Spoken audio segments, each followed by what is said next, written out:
মৌসুমী বায়ুর প্রভাবে আজও দেশের বিভিন্ন জেলায় বৃষ্টি হচ্ছে, কমেনি জলাবদ্ধতা। আর সে কারণেই দেখা দিয়েছে জনভোগান্তি। টানা বৃষ্টির সাথে উজান থেকে নেমে আসা ঢলে ফেনীর মুহুরী, কহুয়া ও সিলুনিয়া নদীর ২০টি স্থানে ভেঙেছে বেড়িবাঁধ। প্লাবিত হয়েছে ফুলগাজী এবং পরশুরাম উপজেলার অন্তত ৪০টি গ্রাম। নতুন করে প্লাবিত হয়েছে ছাগলনাইয়া উপজেলার বেশ কয়েকটি গ্রাম। দোকানপাট, ঘরবাড়ি পানিতে নিমজ্জিত। এখনও বন্ধ রয়েছে ফেনীর পরশুরাম সড়কের যান চলাচল। পানি উন্নয়ন বোর্ড জানিয়েছে, আজও কোথাও কোথাও বেড়িবাঁধের ওপর দিয়ে নদীর পানি প্রবাহিত হচ্ছে। বাল্লামুখায় ভারতের অংশে বাঁধ ভেঙে বাংলাদেশ অংশে ঢুকছে পানি। আর জেলা প্রশাসক জানিয়েছেন, এরই মধ্যে ১৫২টি আশ্রয় কেন্দ্র খোলা হয়েছে। ক্ষতিগ্রস্ত এলাকা থেকে সরিয়ে নেওয়া হয়েছে অনেককেই। এদিকে টানা বৃষ্টিতে নোয়াখালী শহরের বিভিন্ন এলাকায় এখনও জলাবদ্ধতা রয়েছে।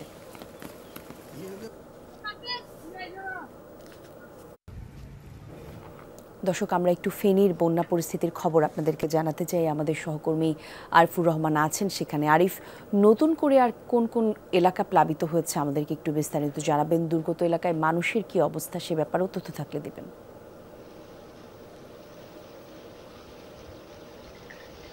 বলি, ভারতের উজান থেকে নেমে আসা পাহাড়ি ঢল এবং গত কয়েকদিনের টানা বর্ষণে এখন পর্যন্ত মুহুরী, কহুয়া, সিলোনিয়া নদীর ২০টি স্থানে বাঁধ ভেঙে গেছে।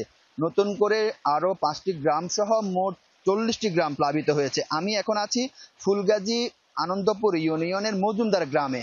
আপনি দেখছেন, এটি হচ্ছে যে ফেনী পরশুরাম সড়ক। এই সড়কে উপচিয়ে যেভাবে পানি লোকালয়ে প্রবেশ করছে, এটি হচ্ছে যে আরেকটি নতুন গ্রাম। গতকাল মধ্যরাত থেকে এই গ্রামে পানি ঢোকা শুরু হয়েছে। আমরা একটু এই যে সড়কের বাইরে যে সকল বাড়িঘর যেগুলো রয়েছে, সে সকল বাড়িঘরগুলোর চিত্র একটু দেখানোর চেষ্টা করছি, যে পাশে থাকা যে সকল বাড়িঘরগুলো রয়েছে তাদের বাড়িঘরের নিচতলায় পানি ঢুকে গেছে, অনেকে দোতলায় আশ্রয় নিয়েছে।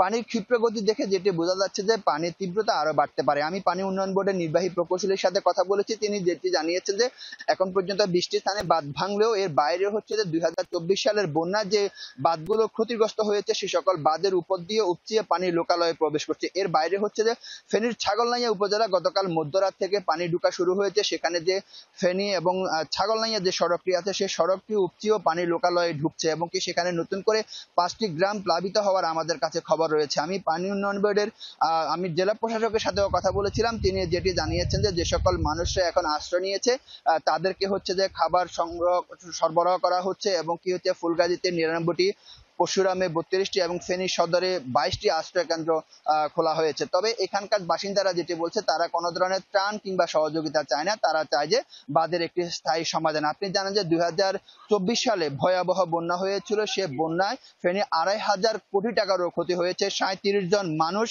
জীবন হানি হয়েছে এবং কি তারা এই যে নতুন করে একটি প্রকল্প হাতে নেওয়া হয়েছে ৭৩৪০ কোটি টাকার, সেই ৭৩৪০ কোটি টাকার যে প্রকল্পটি হাতে নেওয়া হয়েছে, সেই প্রকল্পটি যদি যথাযথ বাস্তবায়ন করা যায়, তাহলে হয়তো এখানকার মানুষের যে প্রতি বছর যে বন্যার মধ্যে যেরকম সম্মুখীন হতে হয়, সেরকম বন্যার সম্মুখীন হতে তারা রক্ষা পাবে। এখানকার বাসিন্দারা এই দাবিটি করছে। আমি যদি এর আগের কথা বলি, প্রতি বছরে কিন্তু বাঁধ ভাঙে, প্রতি বছরে কিন্তু কোটি কোটি টাকা বরাদ্দ দেওয়া হয়। ২০০৫ থেকে ২০১১ সাল পর্যন্ত ১৫৫ কোটি টাকার একটি প্রকল্প হাতে নেওয়া হয়েছিল। সেই প্রকল্পটি কিন্তু সে সময়ে কিন্তু ভালোভাবে বাস্তবায়ন করা হয়নি, যার কারণে হচ্ছে যে তার ১০ বছর যেতে না যেতে ২০১৭ থেকে ২০২৩ সালের মধ্যে হচ্ছে যে ৭০টি স্থানে বাঁধ ভেঙেছে। আমি যদি বিগত ৯ বছরের কথা বলি, বিগত ৯ বছরে ১৭৩টি স্থানে বাঁধ ভেঙেছে। প্রতি বছর এরকম বরাদ্দ দেয়, কিন্তু এই যে জলের টাকা জলে যায়, এখানকার মানুষের কোনো উপকার আসে না।